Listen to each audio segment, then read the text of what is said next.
and we're just so grateful. Today we have a big announcement, actually a couple of big announcements, but we're really here today to talk about regenerative agriculture. So I'm going to walk everybody through the announcement and the launch today of a really significant program that continues the partnership and this administration's focus on making America healthy again, while also putting our farmers and our ranchers first. So again, we're so grateful. The most excited, not that I'm not excited to see all of you, but we have some amazing farmers in from California and Missouri and Indiana. Who am I forgetting? California, Missouri, Indiana. That's it. Okay, so great. But we're just so grateful to these farmers who are here to be part of this announcement, and really they are pioneers in their field. So again, thanks everybody for being here. Without President Trump's leadership, we would not have achieved the real and concrete successes that we've already seen under our Make America Healthy Again effort.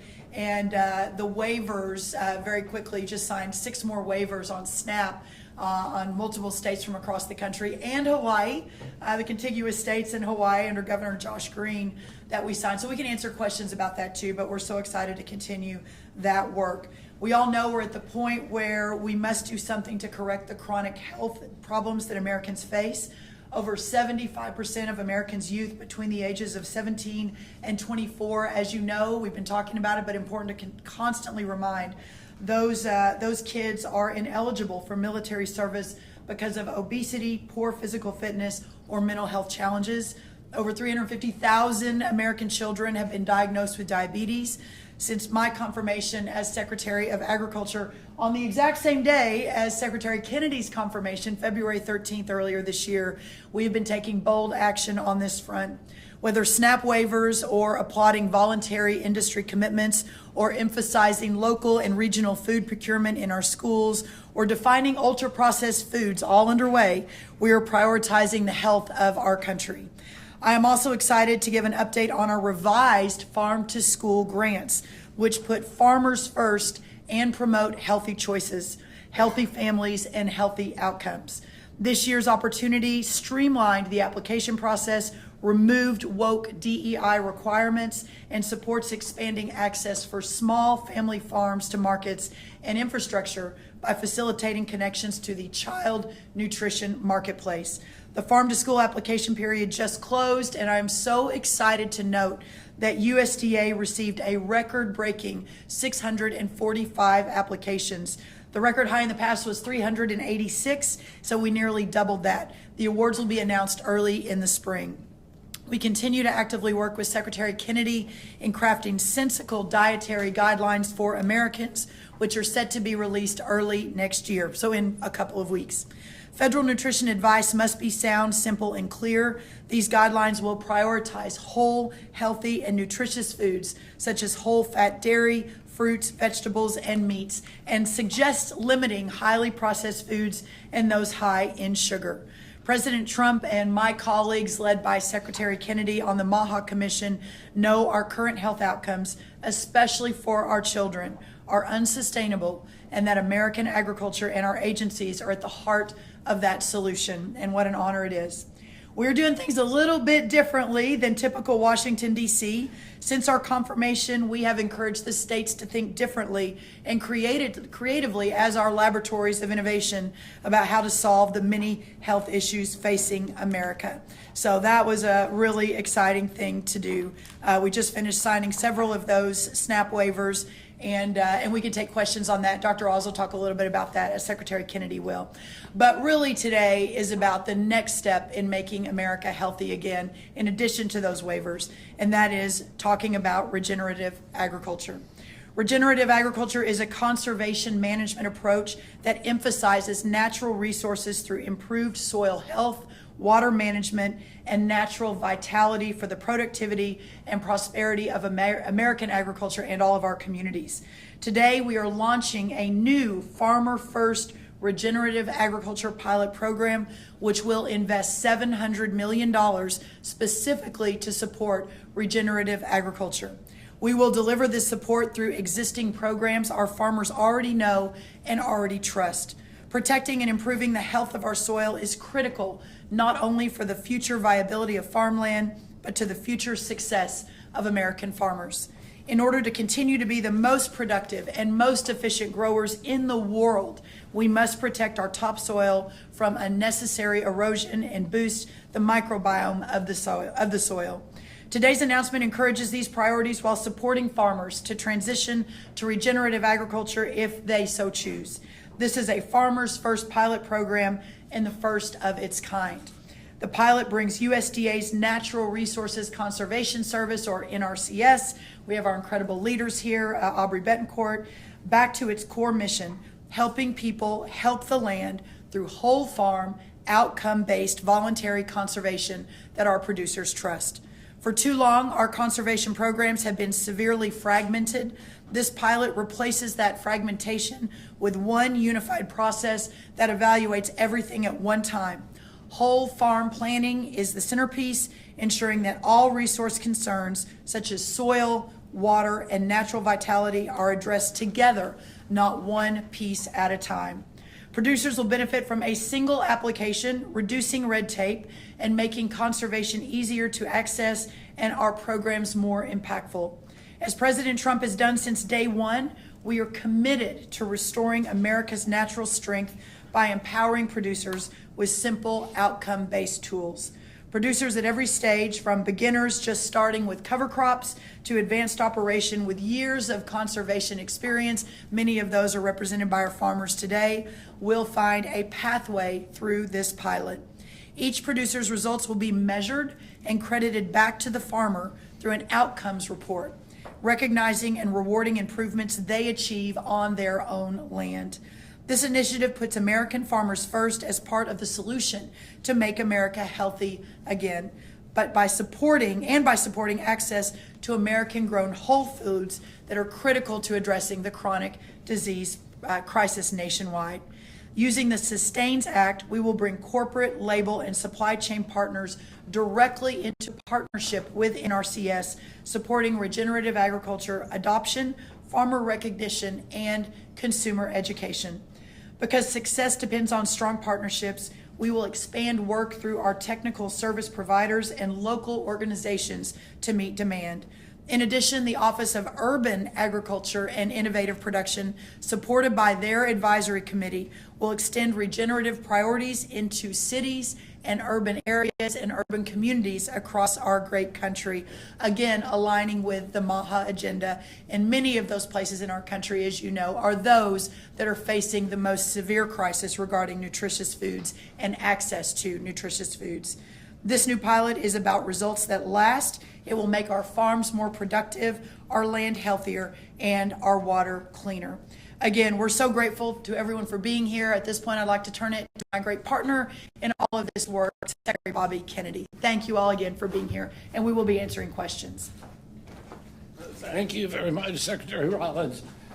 This is the fulfillment of a promise that we made in the MAHA report. The MAHA report, which we released 2.5 months ago, has 120 recommendations for how to transition, how to eliminate the chronic disease epidemic and transition to a healthier America.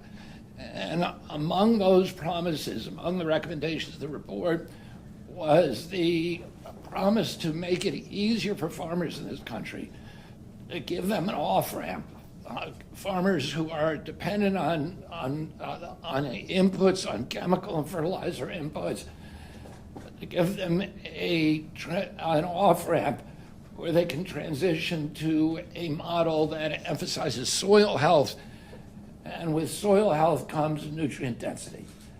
And without coercion, through voluntary action, to give them good incentives to do well by doing good for themselves, for our children, and for the country.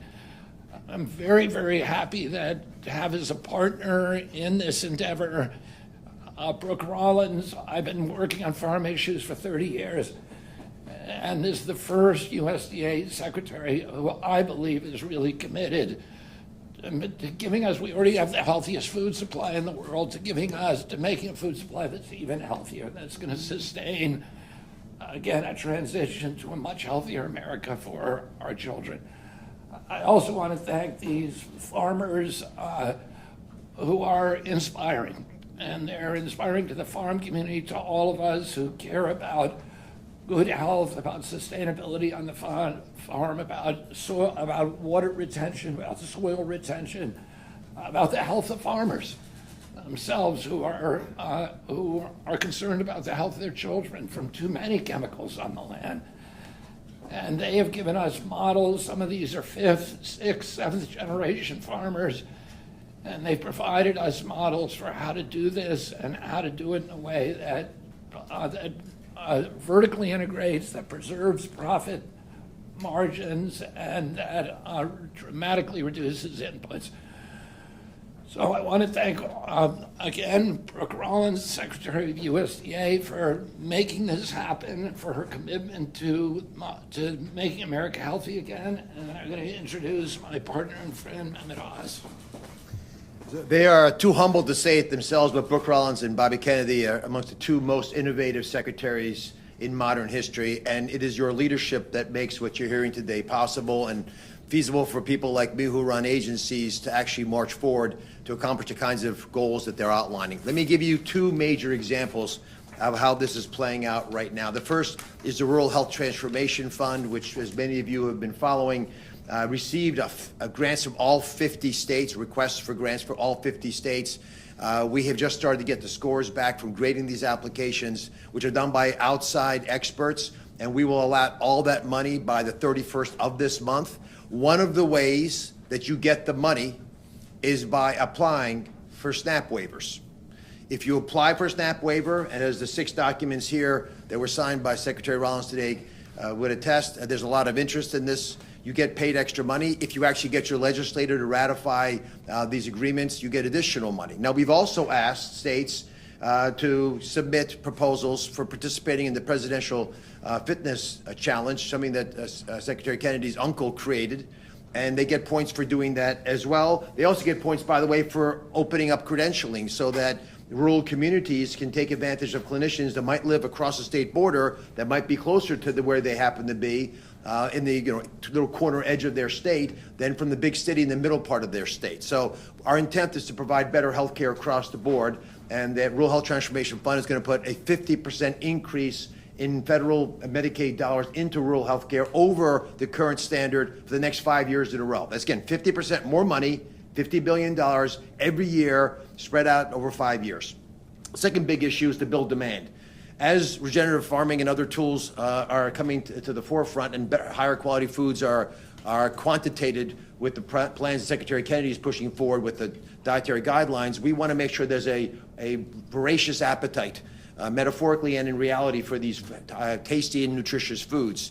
And eating those foods makes you healthier and will save the taxpayers money, because Medicare and Medicaid won't have to pay out so much in healthcare claims. You either pay for it in food or you pay for it in healthcare expenses. We therefore are pushing both in Medicaid and Medicare for clinicians to talk in their annual wellness visits with with kids if they're pediatricians, and with adults if they're primary care providers and general practitioners, and they get points, they get bonuses if they have these conversations teaching about healthy food. But it's even more provocative, I believe, now, is we have the ability to incentivize plans like Medicare Advantage plans, which cover 34 million Americans, to provide in the supplemental benefits that they give for chronically ill patients, which is now 34% of all beneficiaries.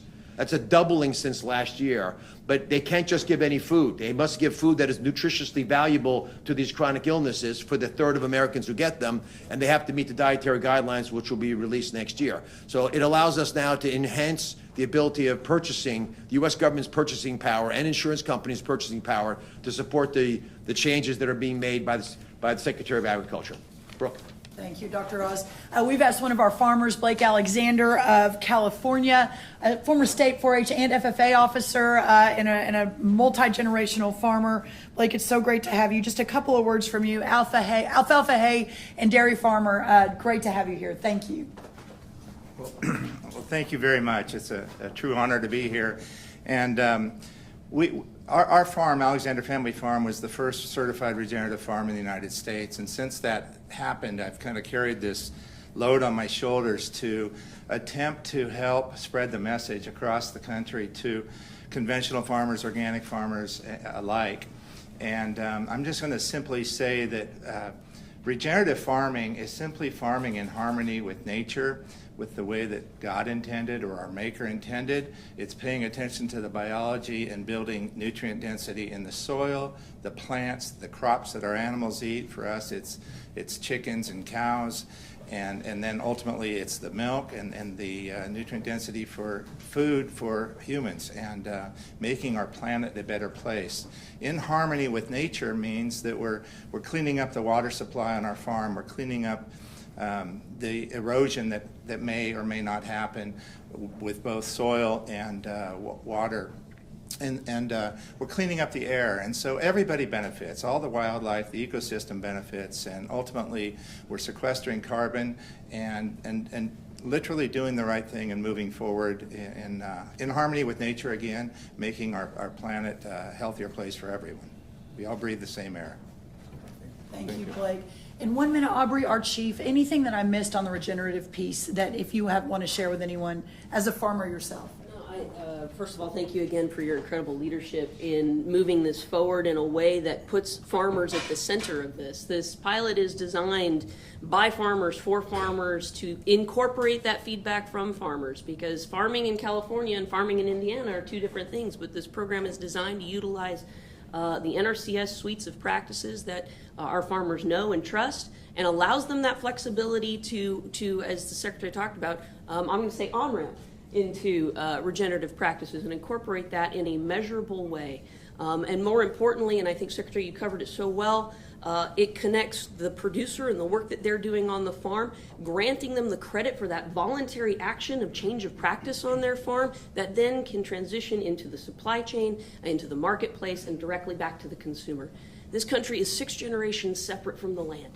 And this is an opportunity for us to bridge that gap together, and again, by looking at this holistically from on-farm planning all the way through the supply chain to the consumer. And so we're looking forward to rolling out this program in a way that farmers know, can trust, working with the NRCS offices and staff across the country in almost every county of the country to provide that technical and financial assistance to them, and again, ensure that they are credited back and seen as the solution and not the problem. So thank you so much. Aubrey, thank you. And our great Undersecretary Richard Fordyce has joined us as well. All right, we'll take any questions. First up is Mike Pearson. Mike Pearson. Please state your name and outlet. Farm Progress. Farm Progress. There you are.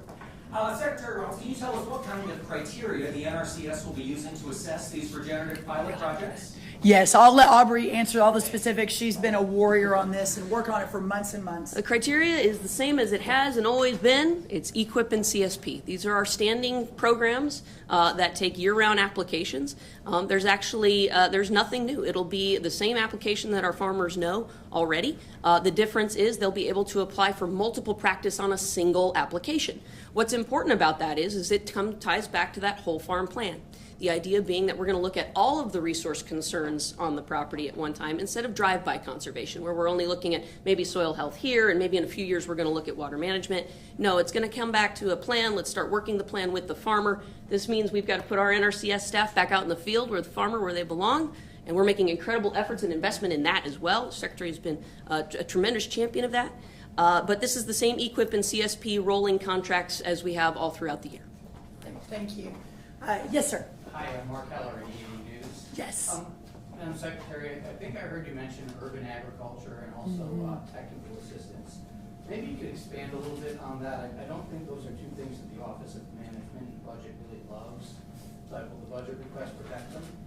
I'll let Aubrey kind of speak a little bit to that, but clearly the urban part of this is important to this administration, understanding how we're realigning to ensure that the priorities and that we're focusing on what's important. But there is no doubt that those who are most affected by a inability to have access to nutritious foods, the dietary guidelines, let me say this, and then Aubrey, I'll let you answer the specifics. The dietary guidelines, this whole effort on making America healthy again, working on the SNAP, I'm thinking we now have 18 states, we've signed waivers, more coming by the day, the innovation that's happening. This is for all of America, but those that it will affect and benefit the most are those who are living in vulnerable communities in urban areas around this country and in vulnerable communities in the rural America as well. So making sure that we are building a system and an infrastructure that supports that as we're moving forward. USDA spends $400 million a day on 16 nutrition programs just across USDA. $400 million a day. You marry that to the new dietary guidelines, you marry that to these new programs, and all of government approach with a vision to make America healthy again, and certainly a focus in our urban areas is really important. Addressing the urban ag and innovative production component of that, we still have another year statutorily to operate that committee, and so we're utilizing it towards the president's priorities and the secretary's priorities as well. It has a huge and important part to that connection back to the consumer and the supply chain, and we're also very worried about, concerned about regional food systems. Both inside of urban, but even a broader piece of that. I think another component to that, which we're looking to integrate, is actually a tribal approach as well, through our tribal conservation districts and many of our tribal communities, and their food sovereignty is something that we're looking to integrate there. So we're marrying up existing statutory authority with our priorities and agenda. From a technical assistance perspective, this is the foundation of NRCS. 90 years ago, this country decided it was a priority that we keep farmers on the landscape farming to the best and highest ability that they can. Technical assistance is foundational to NRCS. It's something we are never going to stop doing, and we will always have a way to provide that. Yes, in the back, and then we'll come over here. Thanks so much for taking our questions. Marcia Brown with Politico. 2 quick questions. Can you clarify where the $700 million is coming from for the equipment CSP? And then the second question I have is, you mentioned some corporate partnerships. How does that differ from the partnerships for climate smart commodities that the administration ended earlier this year? And could you talk a little bit more about those corporate partnerships? For the first part of that question, with regards to the financing, this is standard EQIP and CSP. It's baseline funding that we receive through our budget. So we have the ability to tag that funding specifically for this pilot, and that's what we're doing. I believe it's $400 million for EQIP and $300 million for CSP.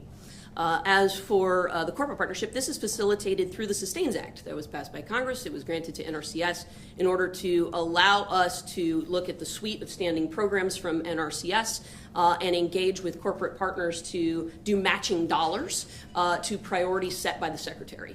And so we are piloting that with EQIP and CSP specifically around regenerative agricultural practices because of the pull from the marketplace to integrate these into the supply chain and production. So we're really looking forward to being able to have those measurable results that the farmer has, that those companies can look to and match and leverage against our taxpayer dollars. I mean, this is a way of this is a new and innovative way of implementing conservation across the landscape and putting farmers first, not just from our perspective, but from the entire cultural perspective of the country. Excellent. We have time for one more. In the blue. Go ahead. Yeah, hi, Secretary Kennedy. I'm Isam Ahmed with AFP. You mentioned regenerative agriculture as an off-ramp from pesticide-based farming, which has obviously been an issue of great concern from our supporters. Do you see the recent approvals of pesticides and PFAS chemicals as potentially threatening the sort of key pillar of support that has been there for President Trump in terms of your market movement? Oh, I don't think so. And we're in discussions with Lee Zeldin at EPA, and we're very, very confident of his commitment to make sure to reduce toxic exposures to the American people. All right, everybody, thank you again for being here today. Let me just clarify quickly, because I didn't list the states that we signed 30 minutes ago, my fault. Hawaii, Missouri, North Dakota, South Carolina, Virginia, and Tennessee. That'll obviously be in the press release. I know anyone trying to write that down. And we've already signed an additional other 12, Arkansas, Idaho, Indiana, Iowa, Nebraska, Utah, Louisiana, Florida, Colorado, Oklahoma, West Virginia, and Texas, both red and blue states. We're really proud of that. This team is an unprecedented example of how across our government the collaboration is historical. And working together, we're constantly in contact. We do a weekly call. This announcement today on regenerative agriculture, combined to more SNAP waivers, we'll have monthly events and announcements as we're moving toward, again, making America healthy again, getting nutritious foods to all Americans, and putting our farmers and ranchers first in all of that effort. So God bless you all. Merry Christmas. Happy New Year. Thank y'all so much for being here. Thank you. Thank you, media. Thank you, everyone. Thank you. Thanks, everyone. Please exit. Thank you, everyone. Thank you.